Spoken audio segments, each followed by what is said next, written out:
My name is Piper, and I am 26 years old. I was living an ordinary life, unaware that one normal day would change everything. That afternoon, I was cleaning the storage room at the back of the house. Old cupboards, dusty boxes, broken items, everything was scattered around. The room felt heavy and suffocating, but I opened a small window and continued cleaning. Suddenly, I sensed someone behind me. Just as I was about to turn around, a cloth was pressed tightly against my mouth and nose. A sharp, unfamiliar smell filled my lungs. I tried to scream, but my voice disappeared in my throat. My vision blurred, my legs weakened, and within seconds, everything went dark.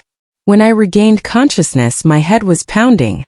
I was lying on the cold floor, my body trembling. My clothes were torn and messy, and panic rushed through me. As I struggled to sit up, I noticed a piece of paper lying nearby. With shaking hands, I picked it up. Written on it were the words, "Thank you for spending the night." Those words felt like a knife cutting through my soul. Tears streamed down my face as fear, shame, and confusion overwhelmed me. I could not remember seeing anyone's face. I had heard no voices. All I remembered was the smell and the helpless darkness that followed. At that moment, I made a decision: I would not stay silent. Without changing my torn clothes, without trying to hide my condition, I went straight to the courthouse.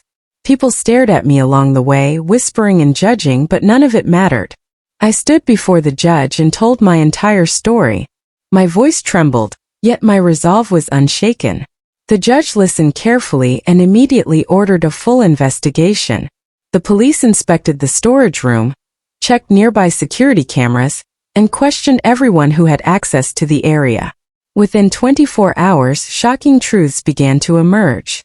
On the day of the hearing, the courtroom was packed. Several suspects were brought in. But when the real key figure was presented, a heavy silence fell over the room. He was only 10 years old. Everyone froze: the judge, the lawyers, the audience. But the truth was even more disturbing than it appeared. The investigation revealed that the boy was not the real criminal. He had been used by adults. A group of men had threatened and bribed him, forcing him to hand me a chemical-soaked cloth, place the note beside me, and run away. They had planned everything to create fear and humiliation.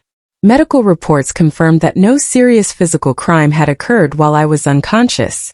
My clothes had torn when I collapsed and struck old metal cabinets and broken furniture. The note was nothing more than a cruel psychological weapon meant to destroy me emotionally. When these facts were revealed in court, the real culprits could no longer hide.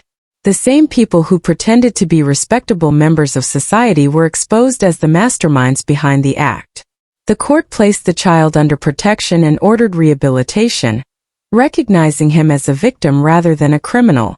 The adults responsible were charged under strict laws for manipulation, intimidation, and conspiracy. While delivering the verdict, the judge said, "Justice is not only about punishment. It is about uncovering the truth and protecting the innocent. Those who hide behind a child to commit wrongdoing deserve no mercy."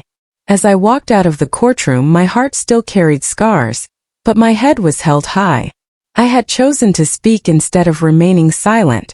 And because of that choice, the truth came to light: a child was saved and justice was served.